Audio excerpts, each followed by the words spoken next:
हमारे आसपास लोगों को विभिन्न प्रकार की आर्थिक गतिविधियों में संलग्न होते हुए आप देखते हैं। कुछ ऐसी गतिविधियां होती हैं जो वस्तुओं का उत्पादन करती हैं, कुछ सेवाओं का सृजन करती हैं, और यह गतिविधियां क्या हैं, हमारे चारों ओर हर समय संपादित होती रहती हैं। इन्हीं समूहों को क्षेत्रक कहते हैं। तो आज हम लोग जो है भारतीय अर्थव्यवस्था के क्षेत्रक जो अध्याय 2 है, इसी की कुछ विषय वस्तु हैं जिन पर हम लोग चर्चा करेंगे। आइए देखते हैं।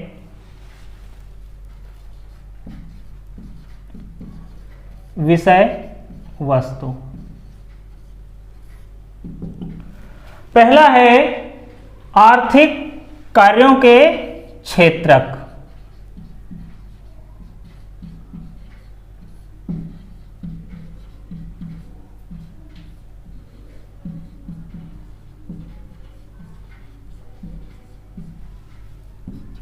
दूसरा है हमारा तीनों क्षेत्रों की तुलना।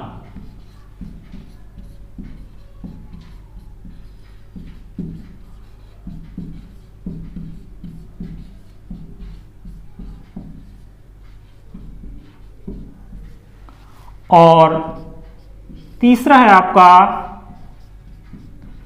प्राथमिक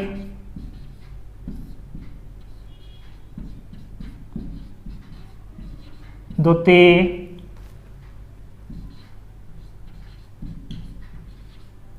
तृतीय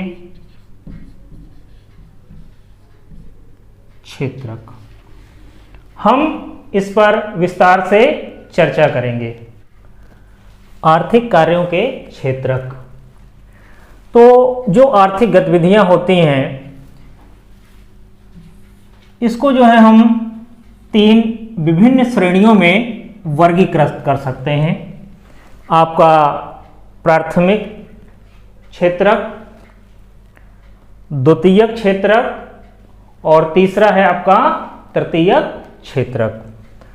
आइए चर्चा करते हैं प्राथमिक क्षेत्रक की कि प्राथमिक क्षेत्रक कहते किसे हैं। तो जब हम प्राकृतिक साधनों का उपयोग करके किसी वस्तु का उत्पादन करते हैं तो इसे क्या कहा जाता है, प्राथमिक क्षेत्रक। अब प्राकृतिक उत्पाद कौन कौन से हैं, जैसे आपका कृषि हो गई, डेयरी जानते होंगे जहां दूध का उत्पादन होता है, मत्स्य आपका मछली से संबंधित हो गया, और वनों से प्राप्त होते हैं, इन्हें क्या कहा जाता है, प्राथमिक क्षेत्रक। अब प्राथमिक क्षेत्रक किससे प्राप्त हुआ, ये कृषि एवं सहायक क्षेत्रों से, इसलिए एक नाम इसे कृषि एवं सहायक क्षेत्रक भी कहा जाता है। और यह आपके इसमें जैसे आपका खनिज, उत्खनन, तो ये भी जो है आपका क्या है, प्राथमिक क्षेत्रक है। कहने का तात्पर्य हो गया जो हमें प्रकृति के द्वारा प्राप्त हो रहा है। ठीक है। दूसरा है आपका द्वितीय क्षेत्रक। इसमें क्या होता है कि यहां हमने बात किसकी की, प्राकृतिक उत्पादों की, प्राथमिक क्षेत्रक में। अब यही जो प्राथमिक क्षेत्रक के उत्पादक हैं, अब जब इनका क्या होता है, विनिर्माण प्रणाली के जरिए अन्य रूपों में परिवर्तित कर दिया जाता है, इसे द्वितीयक क्षेत्रक कहा जाता है। तो यहां पर वस्तुएं क्या होती हैं, प्रकृति से उत्पादित नहीं होती हैं, बल्कि क्या होता है, उनका निर्माण होता है, निर्मित की जाती हैं। उदाहरण के रूप में देखिए, जैसे आपका सूती वस्त्र उद्योग हो गया, तो सूती वस्त्र उद्योग यहां क्या हुआ, कपास के रेशे, ठीक है। तो कपास के रेशे से सूती वस्त्र का निर्माण हो रहा है। चीनी और गुड़, अब यहां पर प्राथमिक उत्पाद आपका क्या है, गन्ना, ठीक है। तो गन्ने से क्या बनाया हमने, चीनी और गुड़। लौह और अयस्क, ठीक है। तो ये सारे के सारे क्या हैं, द्वितीयक क्षेत्र के अंतर्गत आते हैं, क्योंकि इसमें क्या है ना, उद्योग के रूप में एक तरह से निर्माण की प्रक्रिया शुरू हो जाती है।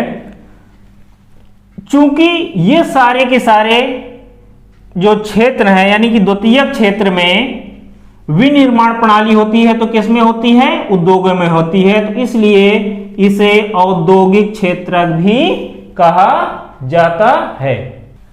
तृतीयक क्षेत्रक, इस क्षेत्र की गतिविधियां जो है प्राथमिक और द्वितीयक क्षेत्रक के विकास में सहायता करती हैं, और यह गतिविधियां स्वतः वस्तुओं का उत्पादन नहीं करती। ध्यान दीजिएगा कि तृतीयक क्षेत्र में जो है वस्तुओं का उत्पादन स्वतः नहीं होता है, बल्कि जो है वस्तुओं के उत्पादन में क्या है, तृतीयक क्षेत्र क्या कर रहा है, सहायता करता है।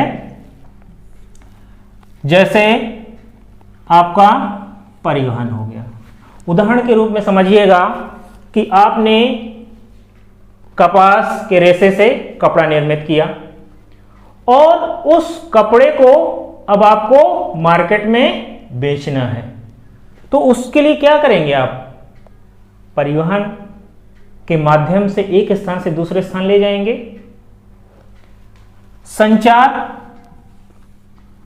अब वही कपड़ा आपको बेचना है मार्केट में, ठीक है, तो आप फोन के माध्यम से बात करेंगे, रेट पता करेंगे। बैंकिंग, बैंक से हो सकता है आपको लोन लेना पड़े। भंडारण, कहीं कलेक्शन करके उसको एक जगह रखना है। व्यापार, बेचेंगे। तो क्या हुआ कि यह जो है उत्पादन ना करके एक सहायक क्रिया के रूप में कार्य करती है। तो वस्तुओं के बजाय सेवाओं का सृजन कर रही है। क्या कर रही हैं, सेवाओं का सृजन कर रही हैं, इसलिए इसे क्या कहा जाता है, सेवा क्षेत्रक भी कहते हैं। अब देखते हैं आवश्यक सेवाएं। आवश्यक सेवाएं जो वस्तुओं के उत्पादन में सहायक नहीं होते, ठीक है, यह वस्तुओं के उत्पादन में किसी भी प्रकार से सहायक नहीं है, लेकिन है किसमें, सेवा क्षेत्रक में। जैसे आपका एक शिक्षक हो गया, ठीक है, डॉक्टर हो गया, वकील हो गया, ये आपका इंटरनेट कैफे हो गया, एटीएम बूथ हो गया। एटीएम आप जानते ही होंगे, हमेशा पैसा निकालने के लिए लोग जाते हैं। सॉफ्टवेयर कंपनी, तो ये जो है ध्यान दीजिए वस्तुओं के उत्पादन में सहायक नहीं है, फिर भी ये जो है सेवा क्षेत्र के अंतर्गत आते हैं। तो ये है आपका तृतीयक क्षेत्रक। तो अंतिम वस्तुओं और सेवाओं की गणना कैसे करते हैं, आइए देखते हैं। एक उदाहरण के रूप में देखिए, एक किसान व्यक्ति जो है गेहूं का उत्पादन करता है और उस गेहूं को जो है वह 8 रुपए किलो के भाव से आटा मिल को बेच देता है। अब आटा मिल क्या करती है, उस गेहूं को जो है आटा के रूप में परिवर्तित करती है। तो उस आटा को एक बिस्किट बनाने वाली जो कंपनी है वह उसको 10 रुपए किलो के भाव से खरीदती है और उसने क्या किया, बिस्किट का निर्माण किया और निर्माण करने के बाद एक पैकेट की कीमत 15 रुपए रखी और निर्मित की कितने किए, 4 पैकेट। तो 4 यानी कि एक की कीमत है तो आपका 15 गुणे 4 यानी कि 60 रुपए कुल लागत निर्धारित हुई।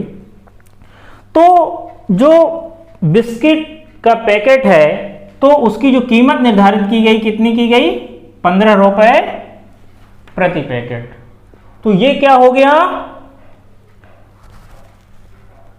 अंतिम वस्तु हो गई। अंतिम वस्तु क्या हुई,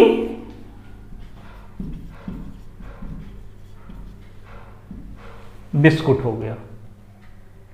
इसमें आपका चीनी का भी प्रयोग हुआ, तेल का भी प्रयोग हुआ, मध्यवर्ती वस्तुओं में आपका आटा,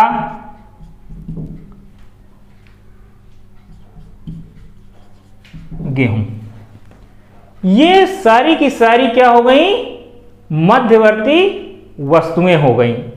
तो इनकी जो कीमत है वो सारी की सारी जो है इस 15 रुपए के पैकेट में सम्मिलित है। तो आपने देखा कि जो अंतिम वस्तु हुई उसकी कीमत की गणना हमने कर ली।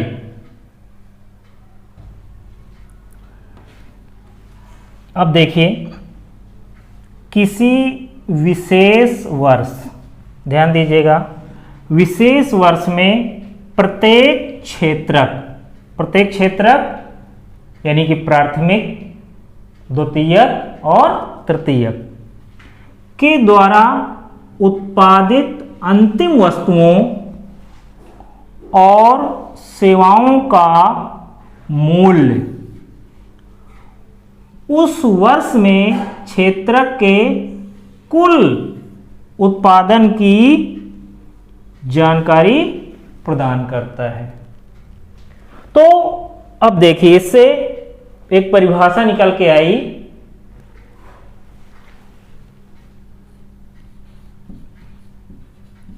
तीनों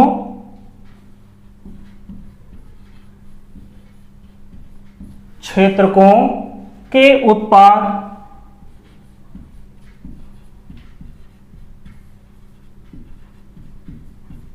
उत्पादों के योगफल को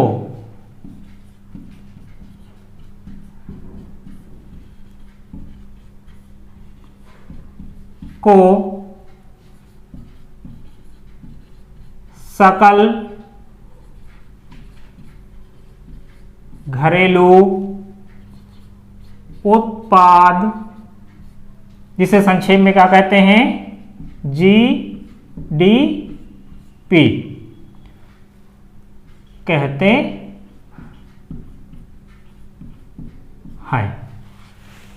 तो ये आपका जो जीडीपी है इसे इंग्लिश में ग्रॉस डोमेस्टिक प्रोडक्ट कहा जाता है। क्षेत्रकों में ऐतिहासिक परिवर्तन। देखा गया है कि अधिकांश जो विकसित देश थे तो विकास की जो इनकी प्रारंभिक अवस्था थी वहाँ पर प्राथमिक क्षेत्रक जो है सबसे ज़्यादा आर्थिक रूप से सक्रिय था। अब लगभग 100 वर्षों के बाद जो है विनिर्माण की प्रक्रिया शुरू होती है और यह विनिर्माण की जो प्रक्रिया कहाँ से शुरू होती है? कारखानों के विकास से। जब कारखानों का विकास हो गया तो यहाँ पर परिवर्तन देखने को मिलता है। पहले क्या होता था कि लोग खेतों में काम करते थे। अब क्या हुआ? लोग जो है कहाँ काम करने लगे? कारखानों में। इन कारखानों में लोगों को जो है काम करने के लिए मजबूर किया जाने लगा। अब जब कारखाने में उत्पादन होने लगा तो जो वस्तुएं थी वह जो है सस्ती दर पर उत्पादित होने लगी। अब यह जो क्षेत्र था आपका विनिर्माण का, वह जो है उत्पादन और रोजगार की दृष्टि से सबसे महत्वपूर्ण हो गया। इसके बाद क्या हुआ? लगभग 100 वर्षों में विकसित देशों में जो है ये जो आपका द्वितीयक क्षेत्र था विनिर्माण, ठीक है, ये क्या हुआ?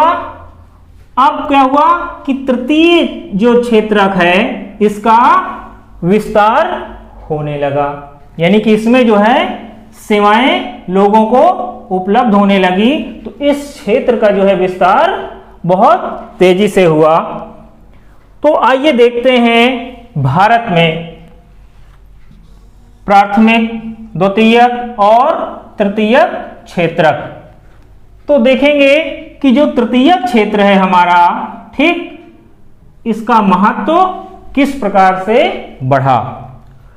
उदाहरण के रूप में जो है 1973 और 74, 2013-14 के बीच लगभग 40 वर्षों में हम देखेंगे कि जो हमारा तृतीयक क्षेत्र है वह बहुत तेजी से वृद्धि करता है। सर्वाधिक वृद्धि क्षेत्रक हुआ। ये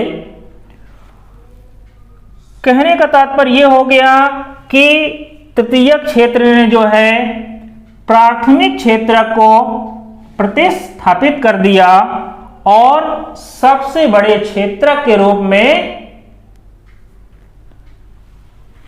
उभरा।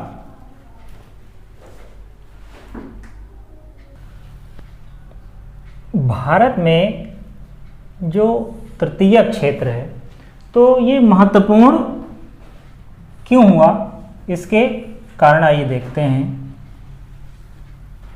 पहला है आपका बुनियादी सेवाओं का विस्तार। तो बुनियादी सेवाएं कौन कौन सी होती हैं?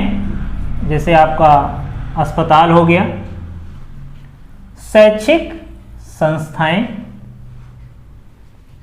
डाक एवं तार सेवा, थाना, कचहरी, रक्षा, बैंक, बीमा कंपनी आदि। ये सारी की सारी जो सेवाएं हैं बुनियादी हैं।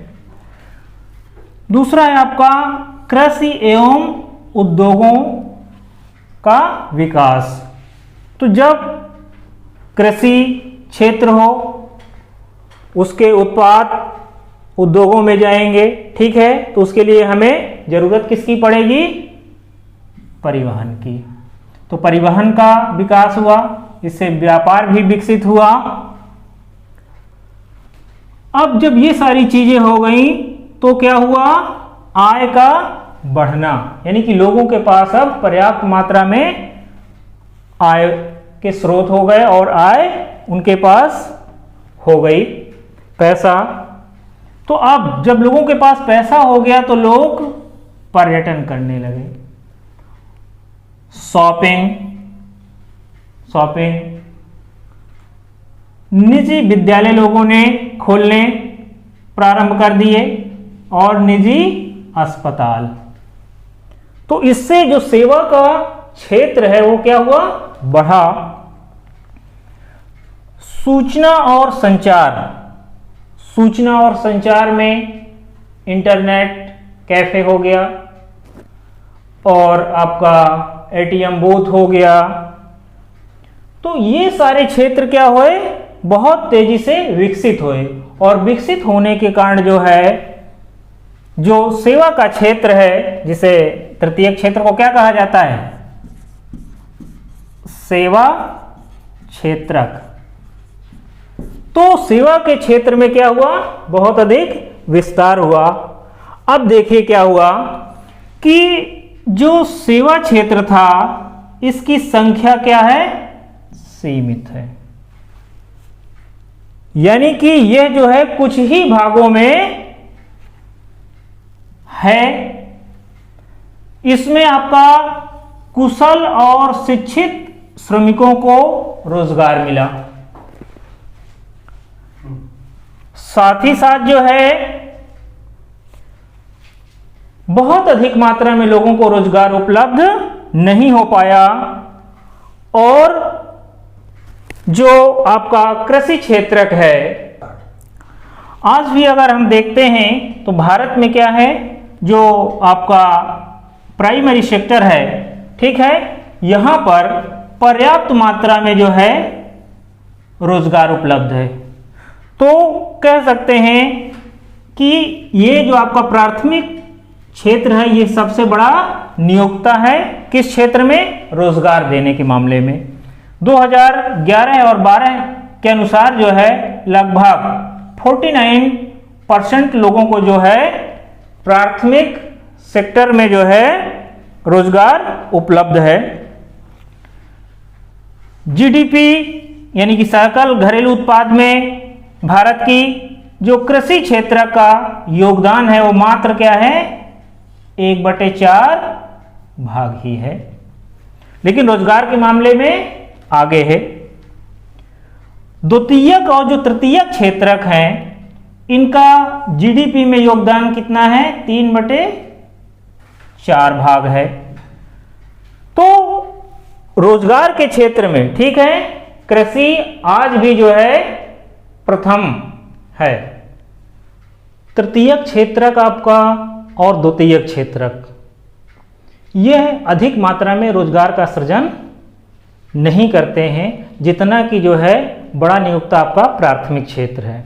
तो प्राथमिक क्षेत्र जो है उसमें आपका कृषि है और कृषि क्षेत्र में लगे हुए जो श्रमिक हैं वह अल्प बेरोजगारी के रूप में आते हैं।